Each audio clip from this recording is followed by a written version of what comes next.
Good morning, all of you. Uh, Today I will explain the short and long answers. Okay, so the first question is, what is the difference between laboratory thermometer and clinical thermometer? Laboratory thermometer, it is used to measure temperature in the laboratory. ये जो होता है laboratory में major करते हैं इसका temperature. Clinical में देखेंगे it is use to measure the body temperature. और जो क्लिनिकल थर्मोमीटर होता है वो बॉडी टेम्परेचर मेजर करने के लिए यूज़ किया जाता है. Secondly, it can generally measure temperature between -10 degree centigrade to 110 degree centigrade. इसका जो टेम्परेचर रेंज होता है -10 टू 110 डिग्री सेंटीग्रेड होता है. But in clinical thermometer the temperature range is 35 degree Celsius to 42 degree Celsius. Now moving to the next question, define conduction. What is conduction? It is the process in which heat flows from the hot to the cold object. ये जो आपका conduction होता है इसमें क्या कहते हैं, इसमें हीट जो होती है, जो फ्लो होती है हॉट ऑब्जेक्ट से कोल्ड ऑब्जेक्ट की तरफ फ्लो होती है. कंडक्शन में मैंने आपको बताया था कि ये जो जनरली जो होता है वो सॉलिड्स में होता है, आपका लिक्विड्स में नहीं होता है.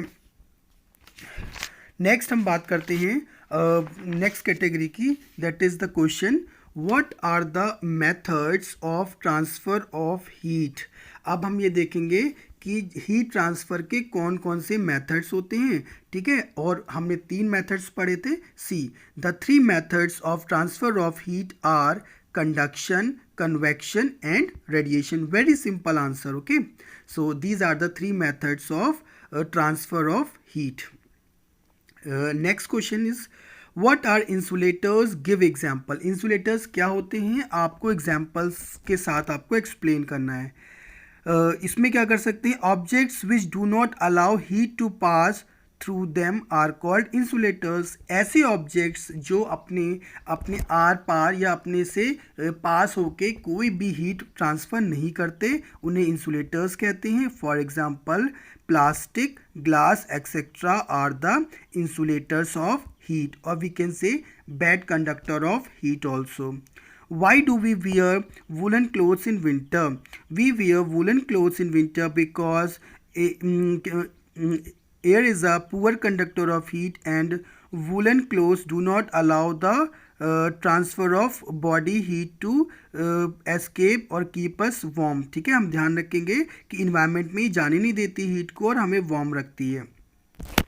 नेक्स्ट देखेंगे हम next long answers.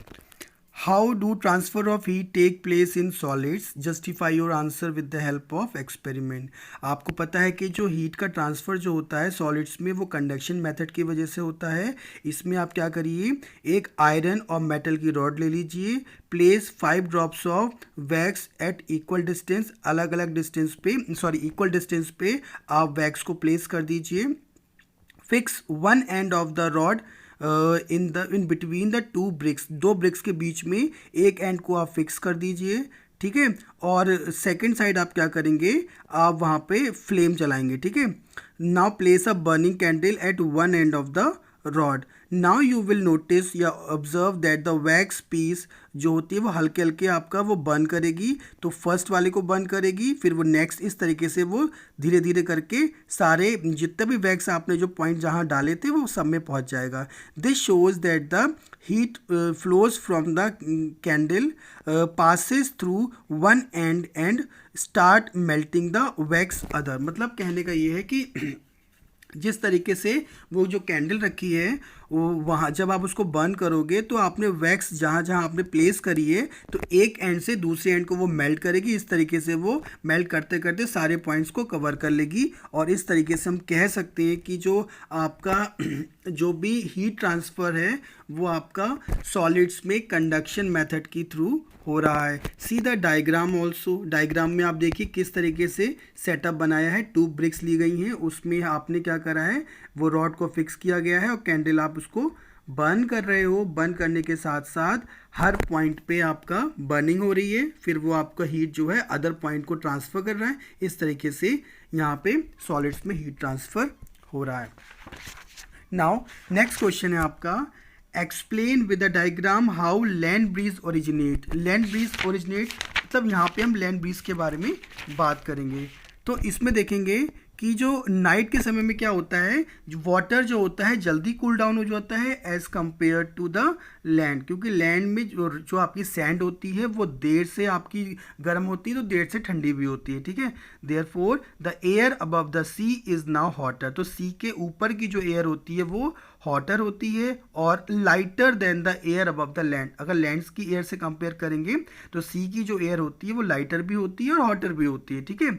As a result क्या होगा कि जो हॉटर एयर होती है वो राइजेस अप, ऊपर की तरफ राइज करेगी, और जो कूलर एयर होती है वो उसकी प्लेस ले लेती है। इस तरीके से आपका लैंड ब्रीज अकर करता है, ठीक है। बहुत ही ईजी है, डायग्राम में भी आप देखेंगे कि लैंड ब्रीज में किस तरीके से ये नाइट के टाइम होती है, ठीक है, और यहाँ पे कन्वेक्शन करंट वर्क करता है। इसके बाद नेक्स्ट क्वेश्चन आप देखेंगे, ये लास्ट क्वेश्चन है आपका, explain with the diagram how hot objects remains hot and cold objects remain cold in thermos flask. यहाँ पे थर्मोस फ्लास्क के बारे में बताया गया है किस तरीके से हॉट ऑब्जेक्ट हॉट रहते हैं और कोल्ड ऑब्जेक्ट्स कोल्ड रहते हैं। तो थर्मोस फ्लास्क में क्या होता है, उसमें जो होता है डबल वॉल्स होती हैं, आउटर और इनर जो वॉल होती हैं वो सिल्वर्ड होती हैं, क्योंकि इसी की वजह से हीट जो होती है एस्केप नहीं कर सकती, ना ही एंटर कर सकती है इनर वॉल, बिकॉज कोई रेडिएशन हो ही नहीं सकता। The space between the two walls is air free. दोनों वॉल्स के बीच में जो स्पेस होता है वो एयर फ्री होता है, इसी वजह से उसकी जो कॉक सपोर्ट होता है बेस पे वो भी वहाँ पे मेंशन होता है। तो आप कह सकते हैं कि यहाँ पे थर्मोस फ्लास्क में ना तो हीट एस्केप कर सकती है ना ही एंटर कर सकती है। Discuss why wearing more layers of clothes during winter keep us warmer than the wearing just one thick piece of clothing। इन्होंने कहा है कि किस तरीके से आप देखेंगे कि ज़्यादा कपड़े पहनने से क्या होता है, विंटर्स में आपको गर्म रखते हैं, सिंगल पहनोगे तो आपको ज़्यादा मतलब ठंड नहीं रुकेगी, ठीक है। If we wear more layer of clothing instead of one thick piece of clothing we feel more comfortable during winter because the layer of air gets trapped in between. As we know air act as an insulator, it prevents heat from the body to escape into the atmosphere। अगर आप ज़्यादा layers के कपड़े पहनते हैं as compare to one thick piece of clothing, हम ज़्यादा comfortable feel करते हैं, बिकॉज एयर उसके जो लेयर्स होती है उसके बीच में एयर ट्रैप हो जाती है और एयर इंसुलेटर की तरह वर्क करती है, और जिससे हमारी बॉडी जो होती है बॉडी हीट बाहर नहीं जाती और बाहर से जो कूल एयर हमारे बॉडी के अंदर नहीं आती है, ठीक है। तो ये तो इसका आंसर हो गया। लास्ट हमको दो डायग्राम बनाने हैं बेटा। पहला है क्लिनिकल थर्मोमीटर, सेकंड है आपका sea breeze and land breeze, और एक डायग्राम आप और बनाएंगे थर्मोस फ्लास्क का। All the diagrams are given in your book. Sea breeze and land breeze is on page 45. Thermos flask is on page 47. And the last diagram, that is clinical thermometer, is given in page number 41. So do this work in your fair notebook. Thank you.